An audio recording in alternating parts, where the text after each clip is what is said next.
Sabat po sa ating lahat. Bilang paghanda po para po sa ating pangalawang serbisyo, tayo po muna ay manandali ang manalangin. Let's pray po. Dakilat po pagpalang Ama na nandyan sa katastasan ng mga langit, Panginoon. Maraming salamat po sa Sabado na pinagkaloob sa amin. Ama, sa amin pong pagpapatuloy, sa amin pong pagsama sa inyo, sa pamagitan po ng pag-aawit na wife. Hiling po namin na kami po ipagkuloban niyo po ng magandang boses na amin po magagamit papuri po sa inyo.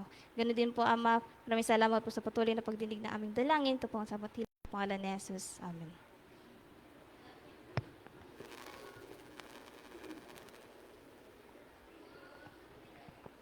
Para po sa unang kanta, awitin po natin ang Leaning on the Everlasting Arms in hymn number 295-295.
Hymn number 91, 91, Love Divine. Thank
Isang mawagpalang tanghali po sa ating lahat mga kapatid. Happy Sabbath! Ayan. Purihin po natin ang Panginoon na tayo po ay muling nakapagtipon-tipon ng sama-sama upang atin po siyang patuloy na papurihan. Sa umaga pong ito, meron lang po akong mga paalala sa inyo. Una po ay kung meron po kayong mga cellphone ay maaari nyo po itong i-silent mode or kung hindi naman po ninyo ito kailangan talaga ay maaari nyo po itong i-turn off. Ayan. So ganun din po sa meron pong mga anak. Delikado po mga kapatid ang ating kalsada dahil bukas po ang ating gate. Ayan, wag po nating hayaan na magtatakbo-takbo po ang ating mga anak. Kung maaari po atin po silang itabi sa atin pong mga upuan upang sila po ay safety at tayo rin po ay makapakinig ng maayos. Ganon din po, meron po tayong mga palikuran. Ang ating pong palikuran ay 3. Meron pong 2 sa labas. Ang sa pinakaunahan po ay para sa mga babae. Ganon din po ang malapit dito sa simbahan or church ay para sa mga lalaki. Ganon din po meron tayong CR kung gusto niyo po ng malapit lang. Nandyan po sa likuran ninyo, sa loob po ng Children's Division na para po sa mga kababaihan. So, para po sa ating pagpapatuloy sa tanghaling ito, akin pong babanggitin ang mga may bahagi at magaganap po sa atin pong ikalawang serbisyo.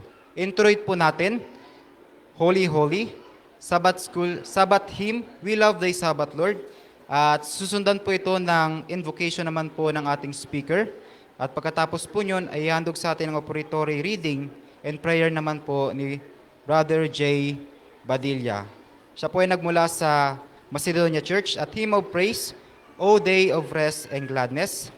Scripture reading naman po ng ating kabataan na nagmula sa Central Siksikan, Brother Ryan J. Ramos. And then prayer hymn, When Jesus Pleads, prayer of response, O Thou Who Hearest. And message naman po, message in song na ipagkakaloob po sa atin ng ating pong mga elders and deacons na nagmula po sa Zone 1. At pagkatapos po nyon, Word of God naman po na ihandog sa atin ng ating pong butihing pastor, Pastor Bal San Pedro. And then, Hymn of Assurance, Soon Jesus Will Return. At ang ating pong chorister sa umagang ito, Sister Johanna Halcon. Ang inyong pong lingkod, presider, Brother Alvin Cloyd Mascardo. At ang ating pong deacons ay nakahanda na rin po. At ang ating pong operator ay nasa gawing kanan niyo po, Brother Jote Duranes. So, nawa po ang kapayapaan at ang banal na presensya po ng Panginoon ang siyang manatili at mamayapa po sa atin sa tanghaling ito. Again po, happy Sabbath po sa ating lahat.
Mapagpala po naming Diyos Ama na siyang may-ari ng buhay ng bawat isa sa amin at lahat ng bagay na narito sa sanlibutan.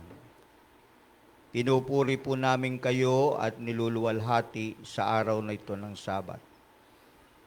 At sa amin pong patuloy na pag-aaral ng inyong salita bilang bahagi ng aming pagsamba sa inyo. Hinihiling po namin, Panginoon, patawarin po kami sa lahat po ng aming kasalanan. Linisin po ang bawat isa sa amin upang kami po ay maging karapat-dapat sa inyong harapan sa panahong ito na kami ay sumasamba sa inyong pangalan. Maraming salamat po sa inyong pagpapatawad sa lahat ng aming mga pagkukulang. Sa pangalan po ng aming Panginoong Hesus. Amen.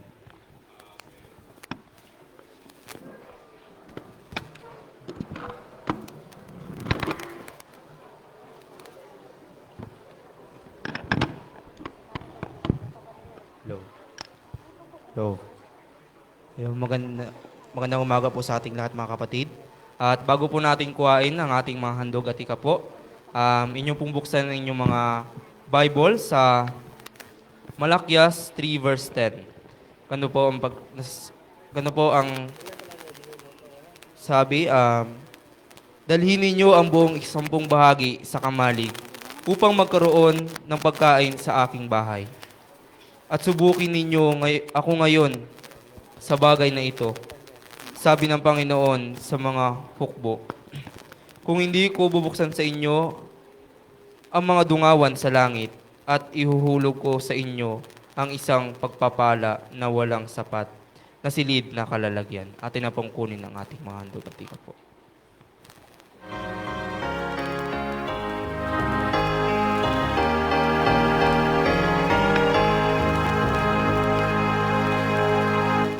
There shall be showers of blessing. This is the promise of God. There shall be seasons refreshing, sent from the Savior above.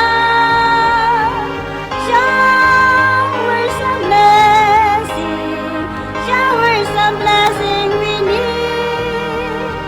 Mercy drops on us are falling. For the showers we play, there shall be showers of blessing, precious reviving again, over the hills and the valleys, and the lowlands again.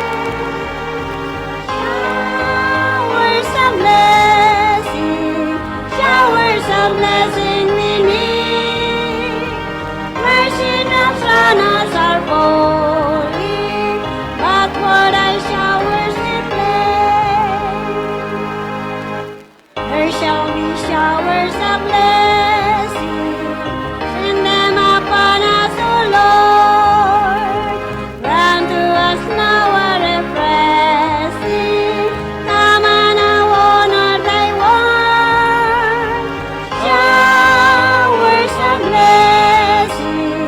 Showers of blessing we need. Mercy drops on us are falling, but for thy showers we pray. There shall be showers of blessing, for that your dear I might fall. Now as to blessing, now as on Jesus we call.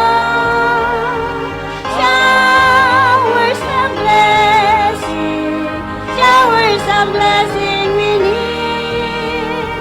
Mercy drops round us are falling, but for the showers we play.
Tayo pong lahat ay yumuko para sa panalangin. Panginoon, purihin po ang inyong dakilang pangalan sa mga oras na ito.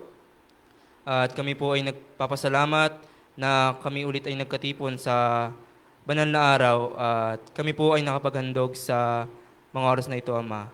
Ama, pagpalain po ang aming mga hanap buhay. At nawa po, Ama, ay gabayan kami sa iyong paghahanap buhay upang sa susunod, kami po ulit ay makapagbigay sa inyo. Ganon din po ang hindi pa po nakapagbigay ay pagpalain niyo po upang sa mga susunod na sabat ay sila po ay makapagbigay. Patawarin kami, Ama, kung saan po kami nagkulang kasal sa inyo, sa isip, salita at sagwa. Ito na po sa dalangin sa pangtatagpaligtas. Amen.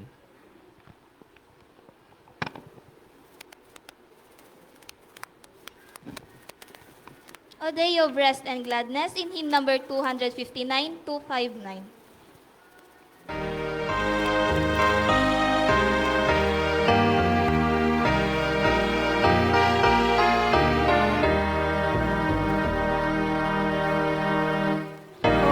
Day of rest and gladness, oh day of joy and light, oh calm of care and sadness, most beautiful, most right.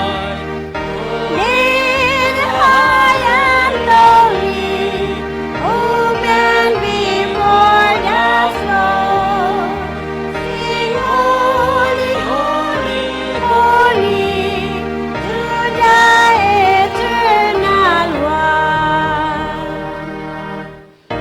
All protected from storms that crown us rise. A garden intersected with streams of paradise. At a holy fountain and life's light weary sun. If we like this last mountain, we view our promised land. O day of sweet reflection, thou art a day of love, a day to raise affection from earth to things above. Ever gaining from this our royal breast. Seek the rest remaining and mansions of the blessed.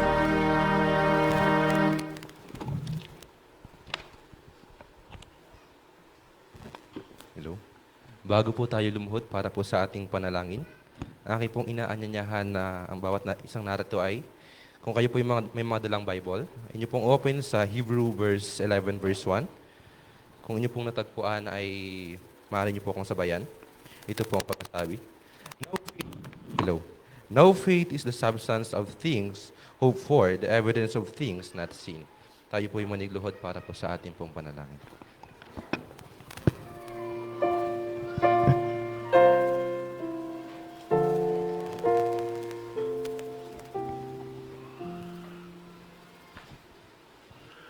There is a place where Jesus lay for our salvation enters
naming Diyos na makapangyarihan sa lahat, siyang may lalang ng langit at lupa at may-ari po namin pong mga buhay. Ama, happy Sabbath po.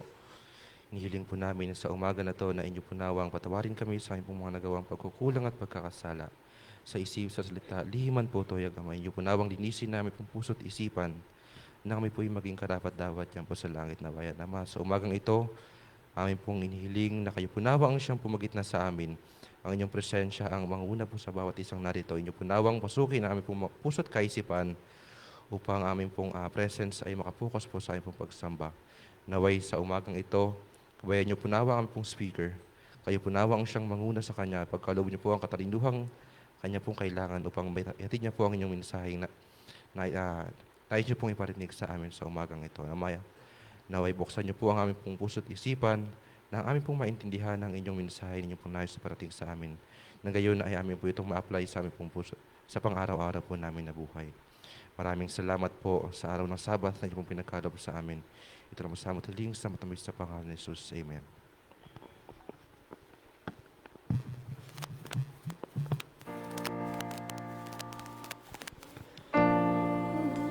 Thou holy rest, every heartfelt prayer.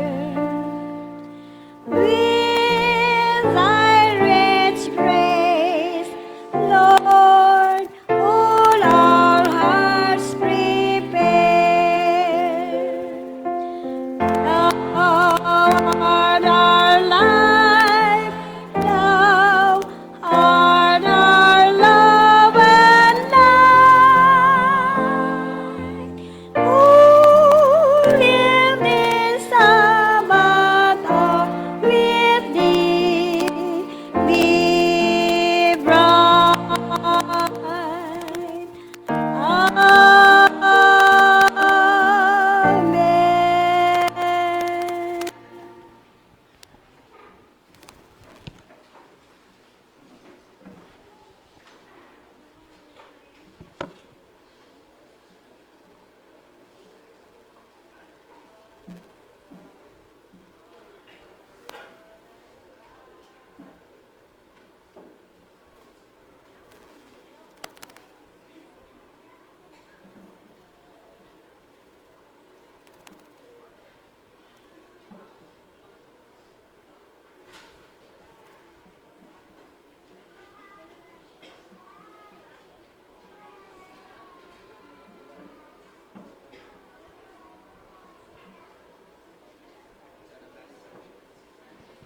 Amen.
Hello.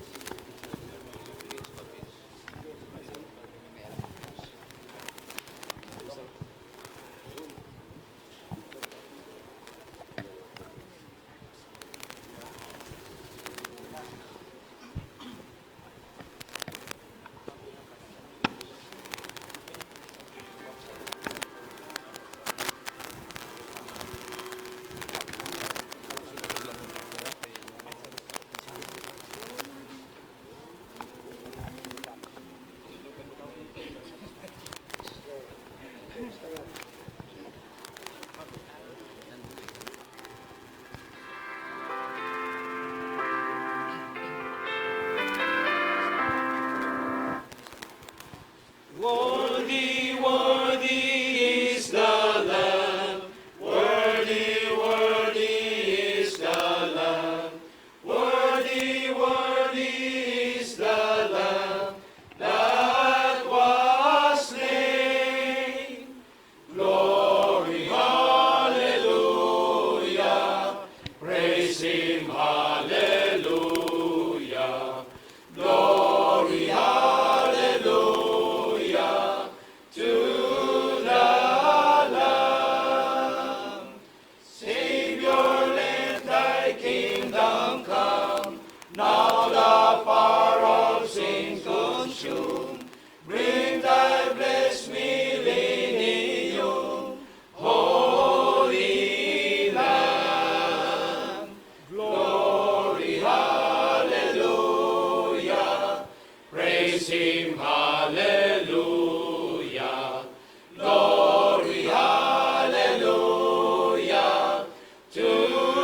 Maraming salamat po sa awit ng atin pong mga magigiting na mga elders and deacons. Kaya po pala ako ay nagtataka kanina, tinitignan ko yung program, bakit walang mga elders dito na participant? At yung mga kasama ko dito ay puro mga kabataan, hindi naman to fellowship ng kabataan. Aba, may binabalak pala sila. At yun pala yung kanilang binabalak, and praise the Lord mga kapatid. Sapagkat ang atin pong mga elders ay hindi lang mga leaders, kundi mga singers, mga kapatid, na sila ay pinagkalooban ng Diyos ng ganitong klase ng talento. Alam nyo mga kapatid, isang bagay na ipinagmamalaki ko at ikinasisiya ko na maglingkod sa distrito ng Puerto B, sapagkat sa district na ito, napakarami pong mga talented. Sa mga kabataan, sa mga women's natin, at ngayon sa mga elder. Mga kapatid, pagsikapan po nating ipagpatuloy yan, mga kapatid, sapagkat yan po ay magiging isang pagpapala sa inyo, higit sa lahat, magiging pagpapala din po yan sa ating mga pinaglilingkuran. Bago po ako dumungo sa atin pong topic ngayong tanghali, ay sasamantalahin ko po ang pagkakataon na mag-announce sa inyo dahil ang susunod po nating Son Fellowship ay sa October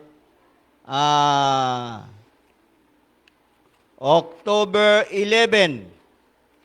Tandaan po ninyo ho, October 11 ang susunod po nating fellowship sang-ayon sa ating schedule, at tayo po ay doon sa Macedonia.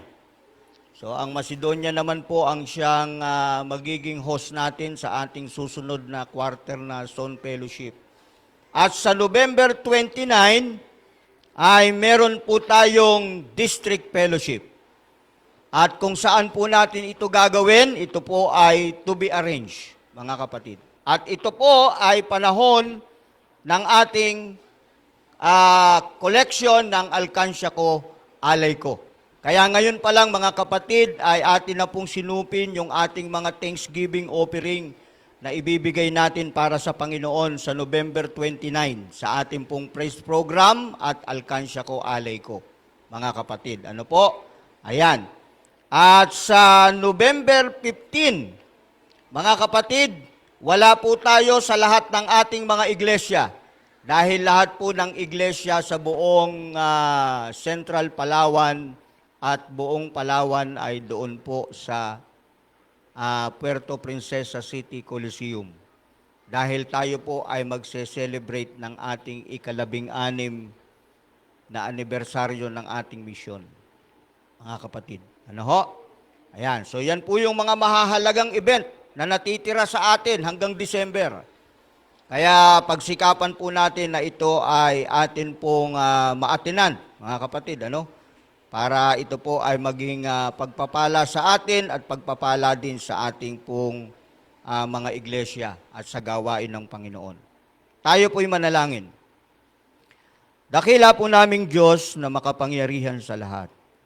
Maraming salamat po na muli po ninyo kaming inipon sa Zone 1 na kinapapalooban po ng 4 na iglesia sa barangay ng Siksikan upang purihin po namin kayo at pasalamatan sa inyong kadakilaan at sa inyong kabutihan sa bawat isa sa amin.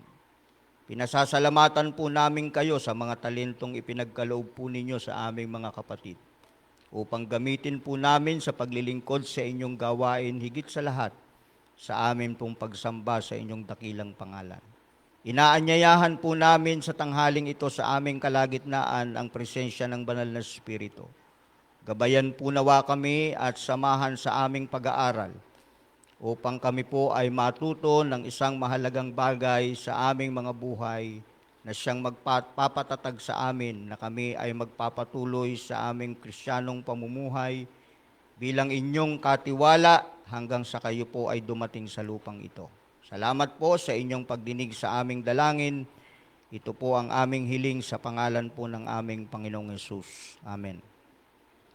Ang atin pong paksa ngayong tanghali ay the best definition of faith. Sa Tagalog, ang pinakaangkop na kahulugan ng pananampalataya. Pagka po tayo ay tinatanong ng tanong na ito, madali lang siyang sagutin. Tama po ba? Pag tinanong tayo, what is faith? Madali lang siyang sagutin. Bakit po? Kasi maraming pakahulugan ang tao sa salitang faith. Okay? At marami din ang mga tao na iba't iba kung paano po nila ina-apply ang pananampalataya sa kanilang kristyanong buhay. At bilang kanyang katiwala, napaka-importante at napakahalaga po sa atin ng salitang pananampalataya. Ako mga kapatid, sabi ko nga po sa inyo kanina, ito ang paksa na gustong-gusto kong pinag-uusapan pagdating sa ating spiritual na buhay. Why? Number 1, ito ang magiging tanging daan para ako ay magkaroon ng buhay na walang hanggan. Ito ang tanging daan para ako ay makarating sa tahanang inahahanda ng Diyos para sa bawat isang magiging tapat sa Kanya. At ito rin ang dahilan na siyang magpapatibay sa akin samantalang narito pa ako sa sanlibutan ito at naghihintay sa mapalad na pagdating ng ating Panginoon. Kaya napaka-importante sa akin ng faith. Kung mahalaga sa akin ito, dapat maging mahalaga din sa bawat isa sa atin, mga kapatid. Dahil kapag hindi po natin lubusang naunawaan ang tunay na kahulugan ng pananampalataya, maia-apply po natin ito sa buhay natin ng mali, mga kapatid. At pag nagsimula tayo ng mali, matatapos tayo sa mali. Kailangan po nating magsimula ng tama sa ating pong kristyanong buhay. At ang pagsisimula ng tama ay dapat alam natin kung ano ang tunay na kahulugan ng pananampalataya. Ang sabi po sa Spirit of Prophecy, Education page 253, ano po ang sabi diyan? Ang pananampalataya ay, ang ano po? Pagtitiwala sa Diyos, mga kapatid. Kaya ito'y pinapaliwanag sa atin na ang pinakaangkop na kahulugan ng pananampalataya maging sa banal na kasulatan at sa Spirit of Prophecy ay napakasimple. Trust, pagtitiwala, mga kapatid. Bakit ito sinasabi sa atin? Sapagkat sa pananampalataya, ang sabi sa atin, Selected Messages, Book 1, faith includes not only believe, but trust, mga kapatid. Alam po ba ninyo na maraming mga Kristiyano ngayon ang naniniwala sa salitang pananampalataya, but they only believe. Pero wala silang trust, mga kapatid. Kaya naman, sabi ko nga po sa inyo kanina, pag hindi po natin nakuha ang malalim na kahulugan nito, maia-apply natin ito sa maling paraan. Baka mamaya ang feeling natin, porke naniniwala tayo na mayroong Diyos, tayo po ay sumasampalataya na. Hindi po. Hindi po. Kaya ang sabi sa atin kanina sa Hebrews chapter 11 verse 1, ang sabi ng Biblia, ang pananampalataya ay katiyakan na mangyayari ang ating mga inaasahan at paninindigan tungkol sa mga bagay na hindi nakikita. Napakaganda po, ng definition ni Apostol Pablo sa aklat ng Hebrew kung ano ang pananampalataya, katiyakan. Ibig sabihin, anuman yung inaasahan natin, kahit na hindi pa nangyayari at mangyayari pa lang, tayo po ay nakatitiyak na ito ay mangyayari sa atin. Mga kapatid. At ang sabi ay paninindigan. Pagkaho tayo ay merong malaking tiwala sa Diyos. Ang katotohanang tinanggap natin na ating narinig at ating sinampalatayanan, mga kapatid, ay paninindigan natin hanggang sa huli. Hindi natin i-compromise. At yun yung tinatawag nating pananampalataya. At ang sabi sa atin, meron pong 3 salita na naglalarawan ng nagtitiwalang relasyon ng Kristiyano sa Diyos. Number 1, pananampalataya.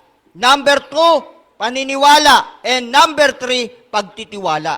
Mga kapatid, yan po ang 3 naglalarawan ng ating relasyon bilang Kristiyano sa ating Panginoon. Dahil sabi sa atin, ang pagkakilala sa Diyos ay nagre-resulta ng ng tiwala, mga kapatid. Kung hindi mo siya kilala, hindi mo siya pagtitiwalaan. Tama? At kung hindi mo siya pinagkakatiwalaan, ang ibig sabihin, hindi mo siya kilala. Maraming mga tao ang nagsasabi ngayon na siya'y sumasampalataya, pero hindi niya kilala kung sino yung sinasampalatayanan niya. Mga kapatid. Kaya ano ang resulta? Ang resulta ay nakikita sa buhay ng bawat isa na walang tunay na tiwala sa Panginoon ang hindi pagsunod sa lahat ng tagubili ng Panginoon. Kaya sabi ko po sa inyo kanina, importante po ang faith. Importante po ang pananampalataya, hindi lang tayo bilang Kristiyano, kundi tayo ay bilang katiwala ng Diyos. Dahil pag ang pananampalataya natin ay hindi tunay, hindi sang-ayon sa tunay na kahulugan ng pananampalataya, mga kapatid, hindi po natin magagawang maging tapat na Kristiyano at hindi rin natin magagawang maging tapat na katiwala ng Diyos sa lahat ng kanyang ipinagkakatiwala sa atin. Very simple, mga kapatid, very simple. Anong sabi sa atin?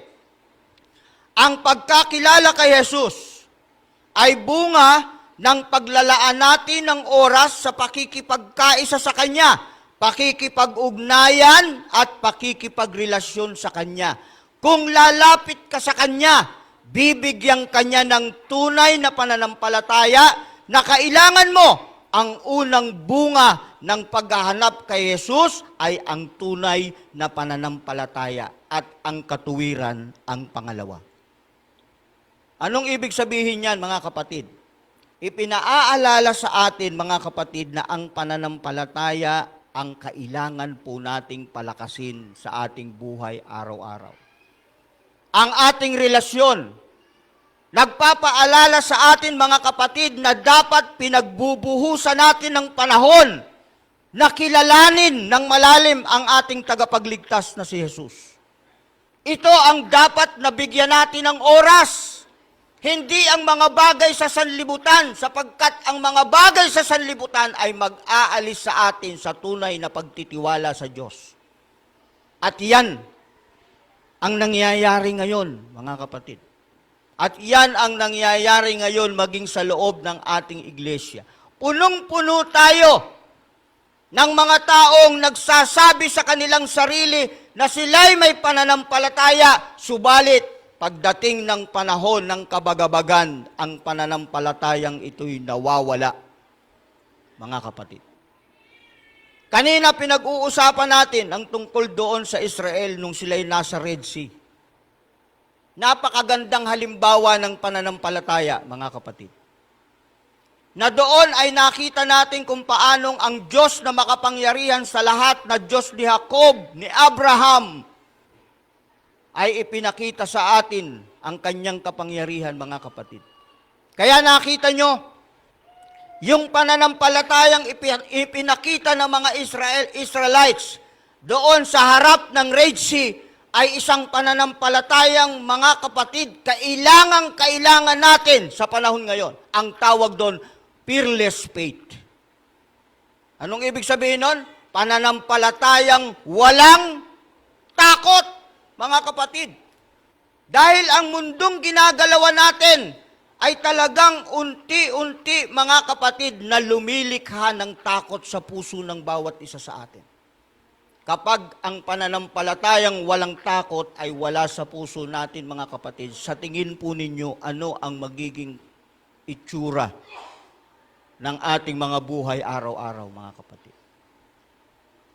Bat-bat po tayo ng maraming alalahanin sa buhay ngayon, mga kapatid.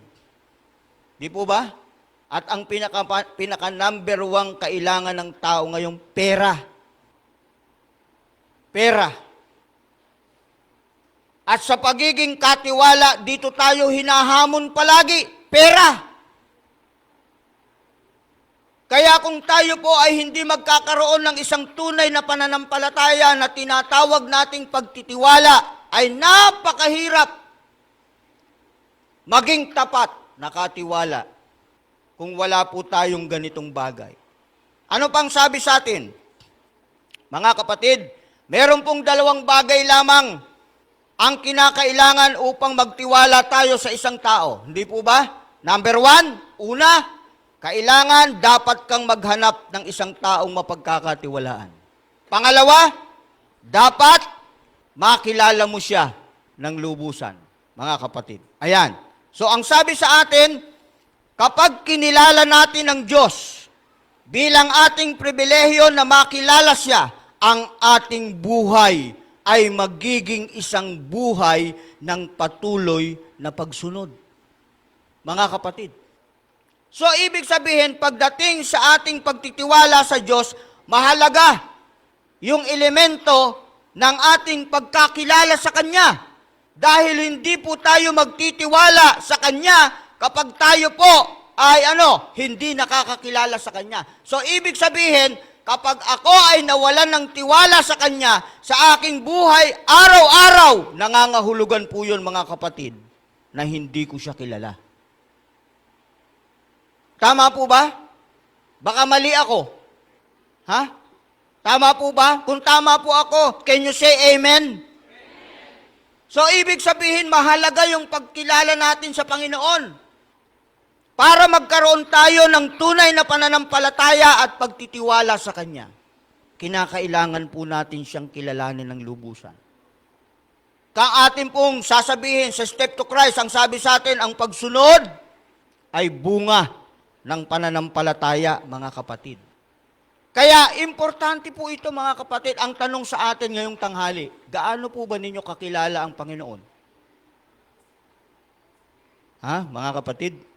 Gaano po natin kilala ang ating Panginoon? Sa ating araw-araw na buhay, gaano po natin kakilala ang ating Panginoon? Well, ayokong sagutin yan para sa inyo. Kayo lang po ang pwedeng makasagot niyan sa inyong personal na kasagutan. But the thing is, mga kapatid, ipinakikilala po sa atin at pinaaalala sa atin na ang pananampalataya ay magiging mas lalong higit na makapangyarihan ang ating tiwala sa Panginoon kapag tayo, mga kapatid, ay lubos na may pagkilala sa ating Panginoon. Di ba? Sa tingin nyo, sa panahon ng Israel, nung nasa harap sila ng Red Sea, ay kilala nila ang Diyos na kanilang pinaglilingkuran? Oh yes, mga kapatid. Ang ibig bang sabihin nun, Pastor, kung kilala ko ang Diyos na aking pinaglilingkuran, hindi na ako mawawala ng tiwala sa Kanya? Pwede rin. Pwede pa rin. Bakit? Sapagkat may klase ng pananampalataya na sinabi si Santiago na kahit ang mga demonyo na manampalataya din. Anong pananampalataya yon? Naniniwala sila na may Diyos, pero hindi sila nagtitiwala. mga kapatid. Sa panahong katulad ng karanasan ng Israel, madalas ang buhay natin, mga kapatid, ay dumarating tayo sa ganong dead end. Wala na tayong lulusutan. At ang tanging magagawa lang natin ay manalangin, lumuhod at manalangin. Mga kapatid, hindi po tayo luluhod at mananalangin at magsasabi sa Diyos ng ating kailangan kung hindi natin siya kilala at hindi natin alam na kaya niyang ibigay ang lahat ng bagay sa atin. Ang Israel, kilala nila ang Diyos. Bakit? Dahil dun pa lang sa Egypt, ipinakita na ng Diyos sa kanila kung gaano kakapangyarihan ang Diyos na kanilang pinaglilingkuran at sinasamba. Kaya dun sa harap ng Red Sea, mga kapatid, doon ay inilagay sa isip ng mga Israelite, dagat ka lang, makapangyarihan ng Diyos na aming pinaglilingkuran. Kaya ang sabi ng Panginoon kay Moses, move forward. Meron pa rin sa mga Israelites na nag-aalala. Meron pa rin sa mga Israelite na natatakot. Kaya nagsalita sila. Anong salita nila kay Moises? Oy, Moises! Kami ba ay dinala mo dito sa ilang para dito mamatay? Bakit? Wala bang simenteryo sa Egypt? Nakita nyo mga kapatid? Pagka ang tao, kahit nagsasabing nananampalataya, pero ang pananampalataya niya ay paniniwala lang at hindi pagtitiwala, ang daming murmur. Alam niyo yung murmur sa Tagalog? Ano yun? Oh, ayan, ang dami. Di ba? Murmur dito, murmur doon. Wala namang ginagawa. Pero ang pananampalatayang may tiwala sa Diyos, hindi nagrireklamo. Pag sinabi ng Diyos, go forward! Forward, mga kapatid. Without any hesitation. He will go forward. Bakit? Kasi tiwala siya sa Panginoon. Tiwala siya sa sinabi ng Diyos kay Moises na ang mga Ehiptong ito o Ehipsyong ito na inyong nakita ngayon ay hindi nyo na muling makikita kailanman. Marami sa Israelites ang nagtiwala. Kaya nang itusok ni Moises ang kanyang tungkod sa Red Sea, nagsimulang nahati ang dagat. At ang sabi ng kwento ng Biblia, naglakad sila sa isang lupang tuyong buhangin, na sa magkabilang panig ay naroon ang malalaking alon na may mga isda na lumalangoy. Naging aquarium, mga kapatid. Ganito kakapangyarihan. Kaya sabi ng Diyos kay Moises, sabihin mo sa kanila, ako ang Diyos na magtatanggol sa kanila. Ako ang Diyos na magpuprotect sa kanila. Ano lang ang gagawin nila? Sabi ng Biblia, manahimik. Manahimik. Anong ibig sabihin ng pananahimik? Ang ibig sabihin ng pananahimik, nagtitiwala sila sa Diyos. Hindi na sila magrereklamo. Makikinig sila sa Diyos at susundin ang kanyang sinasabi, mga minamahal kong mga kapatid. Kaya ang sabi sa atin, kung kailangan mong makilala ang Diyos upang sumunod, at kung ang pagsunod ay nagmumula sa pananampalataya, dapat mong kilalanin ang Diyos upang magkaroon ng pananampalataya o magtiwala sa Kanya. Napakaganda. Napakaganda ng panukala ng Diyos sa bawat isa sa atin. Kaya huwag kayong matutulog.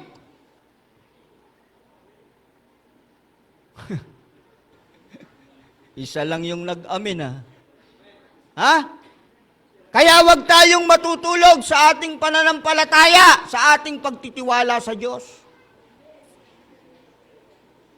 Kasi ngayon marami ng tulog. Ang sabi ng 1 Timothy 6:12, makipagbaka kayo ng mabuting pakikipagbaka. Ng ano?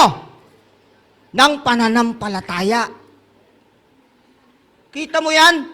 Kahit sa pakikipagbaka, kailangan natin ng pananampalataya at manangan ka sa buhay na walang hanggan. At dito'y tinawag ka at ipinahayag mo ang mabuting pagpapahayag sa harapan ng maraming mga saksi. Mga kapatid, ang buhay natin sa lupang ito ay puno ng pakikipagbaka. Amen? Bakit? Sapagkat ang pinaka-number 1 kalaban natin sa ating buhay ay walang iba kundi ang sarili natin. Maraming mga tao nagsasabing mananampalataya, gustong sumunod. Pero sa halip na makasunod, ay patuloy na sumusuway. At yan ang isa sa pinakamatinding pakikipagbaka natin. Gusto nating magtiwala sa Diyos. Kahit na ang buhay natin ay punong-puno ng paghihikahos, gusto pa rin nating magtiwala sa Diyos. Pero dahil sa ating pagiging tao, kadalasan, mas yung pagiging tao ang nananaig sa atin, kaya naman ang dami nating reklamo, pero nagsasabi tayong nagtitiwala tayo sa Diyos. Di po ba? Ito yung reality. Ito yung realidad sa buhay natin, mga kapatid, araw-araw. Kaya ang gusto ng Panginoon, kailangan tayo po ay haharap sa mundong ito ng may tapang. Na wala tayong kinatatakutan, maging ang kamatayan. Bakit? Sapagkat sa kabila ng kamatayan ay may buhay na walang hanggan. At yan ay pangako ng Diyos. Yan ay pangako ng Diyos sa mga taong merong lubos at malalim na pagtitiwala sa Kanya, mga kapatid. Kaya nga sa pamamagitan ng ating pagsisikap na makilala ang Diyos upang tayo po, mga kapatid, ay magtiwala sa Kanya, mga kapatid. Now, merong 3 bagay na kailangan natin upang makilala natin ang sinuman. Una, kausapin mo siya. Natural, hindi mo siya makikilala kung hindi mo siya kakausapin. Di ba? So lalapitan mo siya, kakausapin mo siya. Pangalawa, makikinig ka sa kanya kung kinakausap kanya. Dahil samantalang nakikinig ka sa kanya, doon mo makikita kung ano talaga yung kanyang gusto, yung kanyang ugali. Minsan yung gesture pa lang natin kilala na natin yung isang tao, di ba? Di ba? Minsan sa pagsasalita pa lang, yung mga lumalabas na salita sa kanya, alam ka agad natin kung anong klase ng personality meron siya. Tama ba? Oo. Kaya ang pangatlo, kailangan pumunta ka sa isang lugar na kayong dalawa ay magkasama at magkasama kayong gagawa ng mga bagay na gusto nyong gawin. 3 mahalagang bagay yan para makilala natin ang sinuman. Kung ito po ay ia-apply natin sa ating espiritual na buhay, ganito po yan. Paano natin kikilalanin ng mabuti ang Diyos? Nakikipag-usap tayo sa Diyos sa pamamagitan ng panalangin. At ang sabi, makikinig tayo sa Kanya na nagsasalita sa atin sa pamamagitan ng Kanyang salita, ng Kanyang Biblia. At pangatlo, tayo ay pupunta sa mga lugar at gumagawa ng mga bagay sa Kanya na kasama natin siya sa pamamagitan ng pagsali natin sa mga Kristiyanong paglilingkod, pagsaksi at pag-abot sa mga nangangailangan. Sa puntong ito ay makikilala natin ng malalim ang ating Panginoon. Pero kung ang 3 ito ay absent sa buhay natin araw-araw, you know what, mga kapatid, nagpapakilala lang ito na hindi ka interesado na makilala ang Panginoon. Kapag hindi po natin nagawa sa buhay natin ang bagay na yan, wala kang ka-interest na kilalanin ng Panginoon. Dahil ang 3 mahalaga na yan, ang isang paraan na dapat nating gawin para makilala natin ang lubusan ng ating Panginoon. Mga kapatid, ang pananampalataya ay isang bunga ng Espiritu, hindi isang bunga ng tao. Tandaan po natin yan dahil ang sabi sa Ephesians chapter 5, verse 22 and 23, the fruit of the Spirit is love, joy, peace, long-suffering, gentleness, goodness, and faith, mga kapatid. Kaya ang pananampalataya ay hindi tayo ang gumagawa niyan. Ang banal na Espiritu ang nagbibigay sa atin yan, mga kapatid. At pag ito'y binigay sa atin ng banal na Espiritu, yan ay ibibigay sa atin sang-ayon sa pagkakilala natin sa ating mahal na Panginoon. Ang sabi po ni Ellen G. White sa SDA commentary, walang sinumang makakalikha ng pananampalataya. Ang Espiritong gumagawa sa isip ng tao ang lumikha ng pananampalataya sa Diyos. Kaya kapag sa isip natin, kung tayo ay natatakot at ang takot ay nasa isip natin at ito'y papalitan natin ng pananampalataya o yung pagkakilala natin sa Panginoon, ang takot po ay mawawala. Mawawala. At yan ay mapapalitan ng ano po, ng pag-ibig natin sa Panginoon. Sapagkat ang pag-ibig ng Panginoon ang mag-aalis ng ating mga takot. Sang-ayon sa banal na kasulatan. Kaya naman ang sabi sa atin, ang positibong pag-iisip ay hindi nagbubunga ng tunay na pananampalataya. Ngunit ang pananampalataya ay nagbubunga ng positibong pag-iisip. Hindi po yan kabaliktaran. Ha? Mga kapatid, kundi ang pananampalataya natin ang naglalagay sa atin, sa ating buhay para tayo ay maging positive thinker. Ha? Mga kapatid, ang kaakala ng iba, pagka ikaw ay naging positive thinker, ikaw ay magkakaroon ng pananampalataya. Hindi po baliktad. Baliktad. Dahil ang pagiging positive ay resulta ng iyong pananampalataya at pagtitiwala sa Panginoon. At sa ating pong kasaysayan, mga kapatid, maraming mga tao ang sinubok sa kanilang pananampalataya. Ilan lamang si John Hus at si Jerome of Prague at may mga bayani noong panahon ng mga reformasyon. Alam nyo ang kasaysayan ng dalawang ito? Nang makilala nila si John Wycliffe, yung nag-interpret ng Bible, nag-translate pala, not nag-interpret, nag-translate ng Bible from German to English. Nang makilala nila si John Wycliffe, nagkaroon sila ng pagnanasang gawin ang makapaglingkod sa gawain ng Panginoon sa isang tamang paraan, sapagkat ang mga ito, mga kapatid, ay mga reformador. Kaya sila tinawag na reformador sapagkat sila'y dating mga miyembro ng sistema ng Catholicism, mga kapatid. At sila ay humiwalay doon. At kung ano yung aral na kanilang narinig doon kay John Wycliffe at kay Martin Luther, ay ito po yung kanilang isinishare sa mga tao hanggang sa nabalitaan ito ng Rome. So ang ginawa ng Rome, siya ay pinahuli. Pinahuli sila, pinapunta sila sa Rome. Pagdating sa Rome, unang pumunta si John Hus. Ang sabi ng mga leader ng Rome, kinakailangan mong i-recant ang itinuturo mo tungkol kay Jesus. Dahil yan ay labag sa panuntunan ng ating iglesia.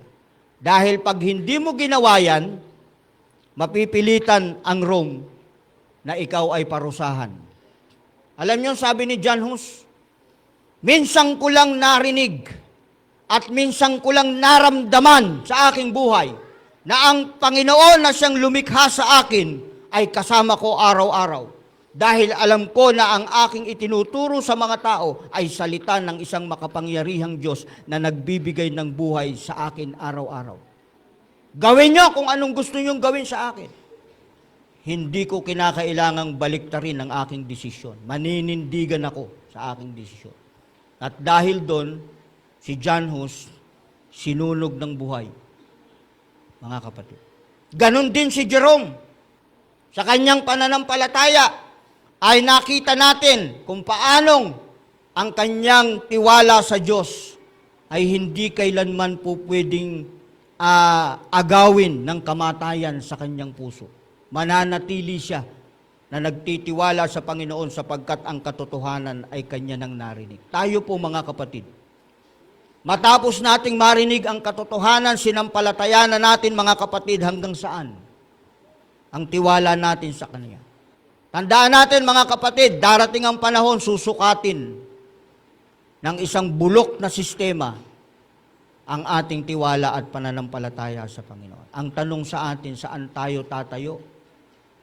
Are we going to stand firm like the Israelites, mga kapatid? In the midst of trials and temptation, mananatili ba tayong nakatayo sa katotohanan, mga kapatid? Maipapakita ba natin sa harap ng Diyos ang ating malaking tiwala sa Kanya sa panahon nang tayo'y nakaharap sa mga pagsubok ng ating pananampalataya sa buhay? You know what, mga kapatid, minsan pag natatalo tayo ng ating sarili, nakakalimutan natin ng Diyos na nagbigay ng tiwala sa atin. Meron pong isang pseudo-faith na sikat ngayon sa mundo at sa simbahan na hindi naman pananampalataya kundi positibong pag-iisip lang. Positive lang ang kanyang pag-iisip pero hindi siya nananampalataya. Bakit? Kasi meron pong mga bagay na naglilikha nito sa ating buhay. Kilala nyo si Frank Sinatra? O yung iba sa inyo, hindi pa buhay nung si Frank Sinatra. Di ba, sir?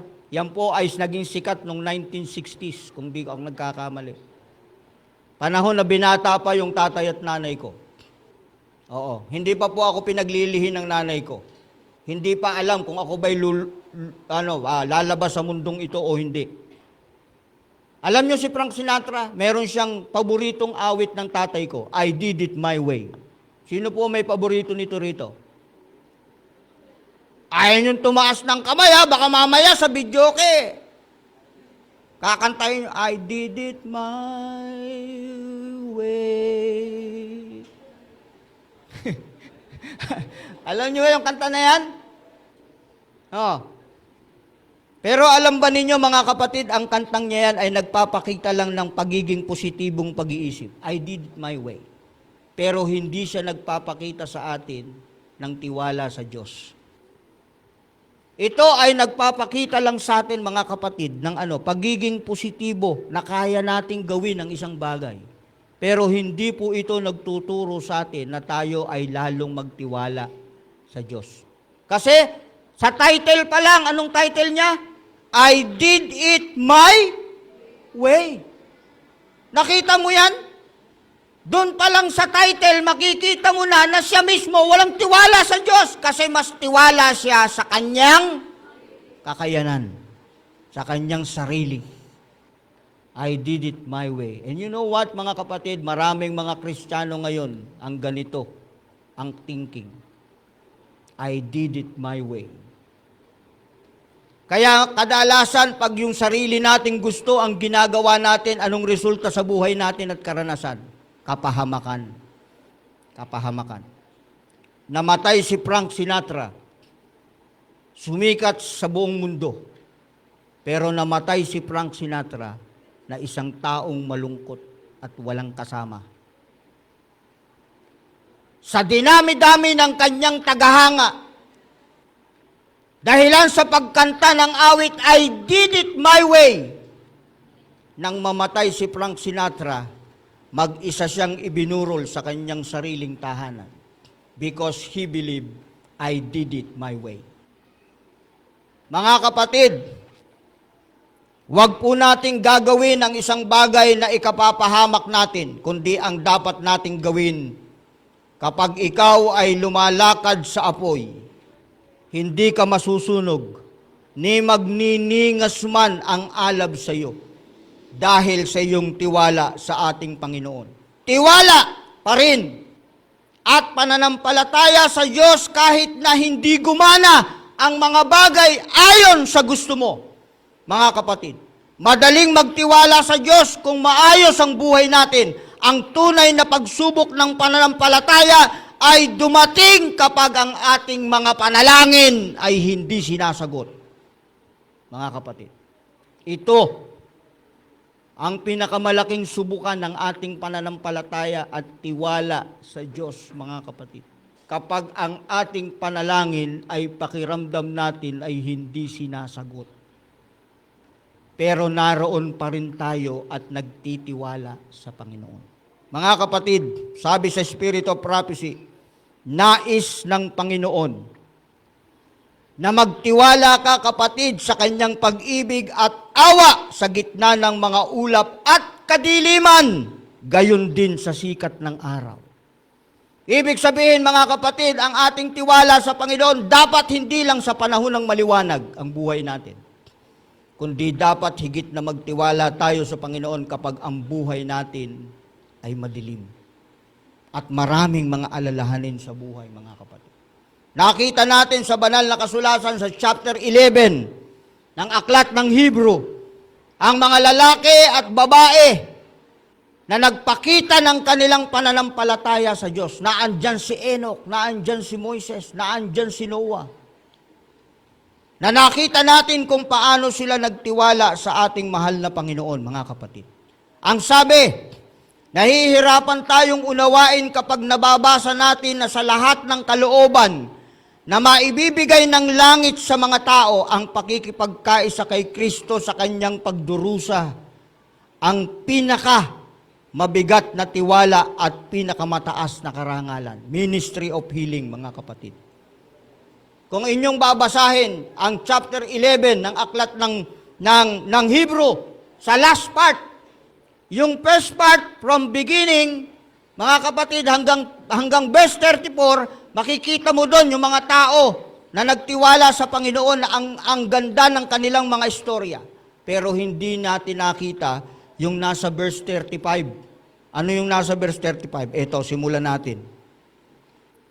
Tinanggap ng mga babae ang kanilang mga patay sa pamamagitan ng pagkabuhay na maguli. At ang iba'y nangamatay sa hampas na hindi tinanggap ang kanilang katubusan upang kamti nila ang lalong mabuting pagkabuhay na maguli. At ang iba'y nangagkaroon ng pagsubok sa pagkalibak at pagkahampas. Oo, bukod dito'y sa mga tanikala at bilangguan naman. Sila'y pinagbabato, pinaglalagari, pinagtutukso, pinagpapatay sa tabak. Sila'y nagsilakad na paroot parito na may balat ng tupa at kambing, na mga salat, nangapipighati, tinatampalasanan, na sa mga yaon ay hindi karapat-dapat ang sanlibutan, na nangaliligaw sa mga ilang, sa mga kabundukan at sa mga yungib at sa mga lungga ng lupa, at ang lahat ng mga ito'y nang sila'y mapatotohanan na dahil sa kanilang pananampalataya ay hindi kinamtam ang pangako. Nakita nyo, mga kapatid? Hindi pa tayo nakaranas ng ganito ngayon. Dadanasin pa lang natin. Kaya nga ako, sabi ko, hindi ako natatakot mamatay, Brother Isay. Bakit? Kasi kung ako'y kukunin ng Panginoon ngayon, pasasalamatan ko siya ng malaki. Dahil baka sa pagdating ng panahon na mas matindi ang pagsubok ng ating pananampalataya, baka hindi ako makatayo. Pero ngayon pa lang, pinagsisikapan ko na, mga kapatid, dahil hindi ko alam kung anong plano ng Panginoon sa akin.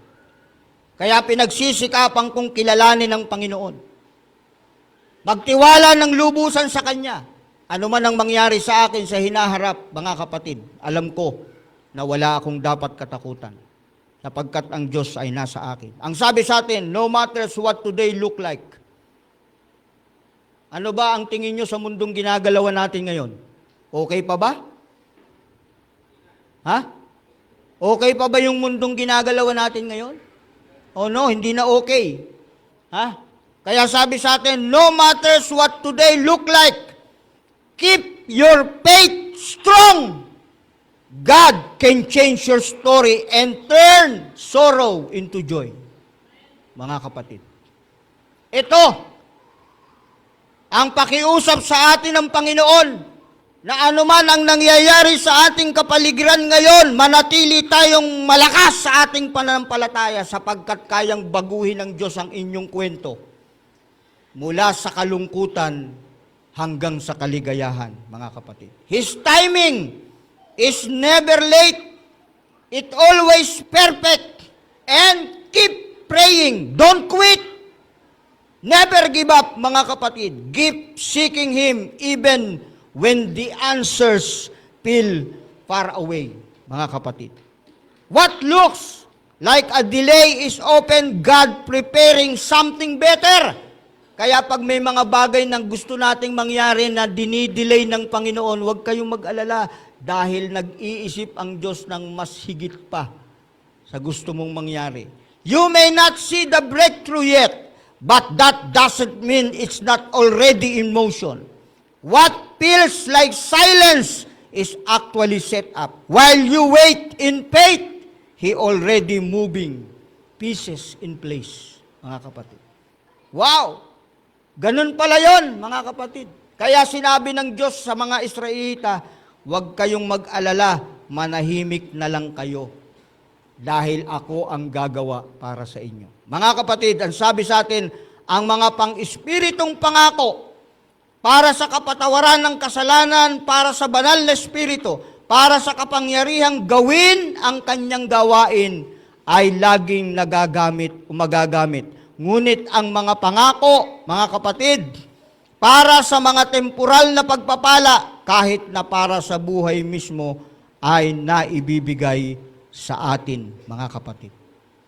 Ngayong tanghali, ang panawagan sa atin, mga minamahal kong mga kapatid, mabuhay nawa tayo sang-ayon sa tunay na kahulugan ng pananampalataya. At yan ay ang malaking pagtitiwala sa Diyos na siyang nagbibigay sa atin ng lahat maging ng ating buhay upang anuman ang maging karanasan natin at mga hamon ng buhay ang dumating sa atin, mananatili tayo sa panig ng Panginoon na nagtatapat at patuloy na magtatapat.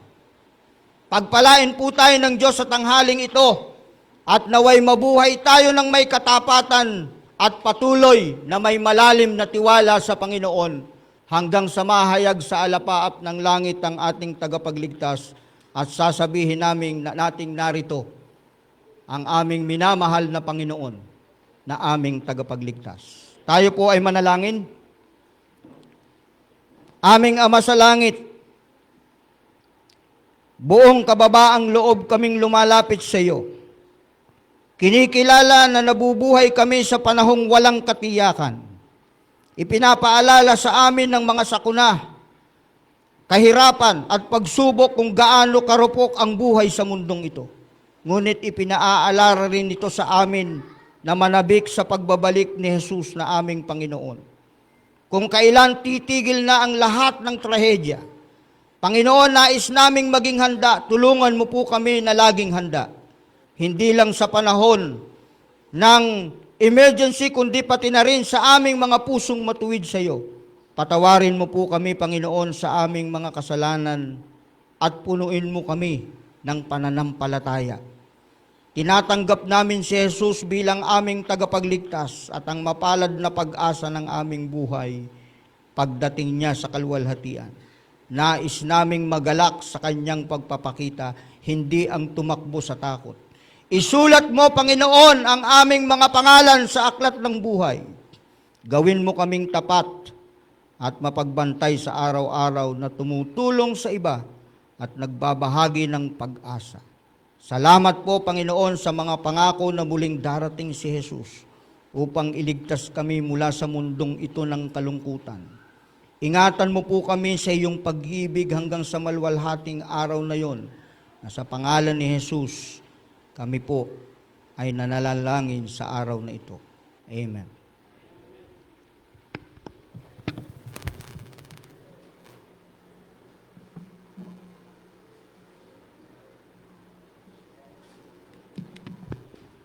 Bilang tugon po sa mensaheng ating napakinggan, atin pong awitin ang hymn number 345, My Faith Looks Up to Thee.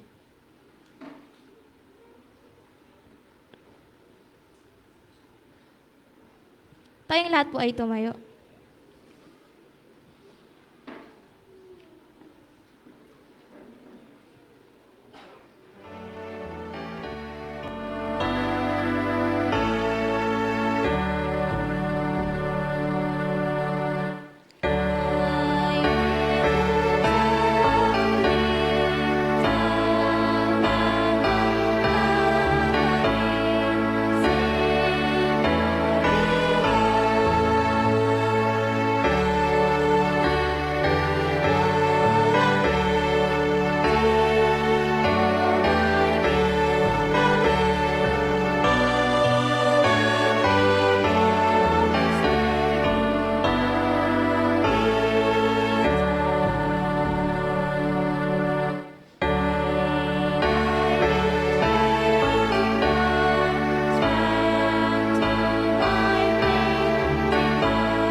Salamat po, dakilang Diyos, sa inyong presensya sa aming kalagitnaan, samantalang nag-aaral kami at sumasamba sa inyong dakilang pangalan.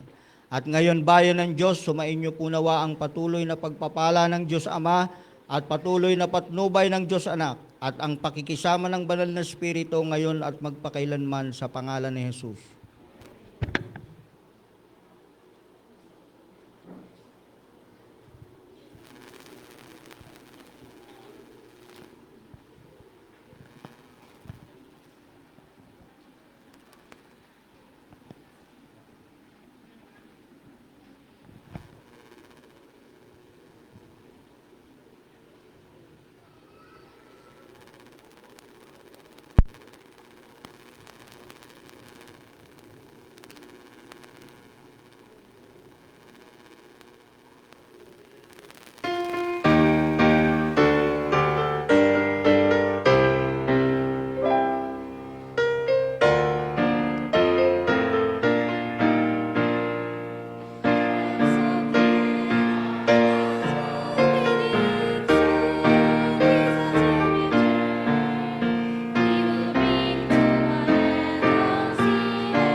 Happy Sabbath po.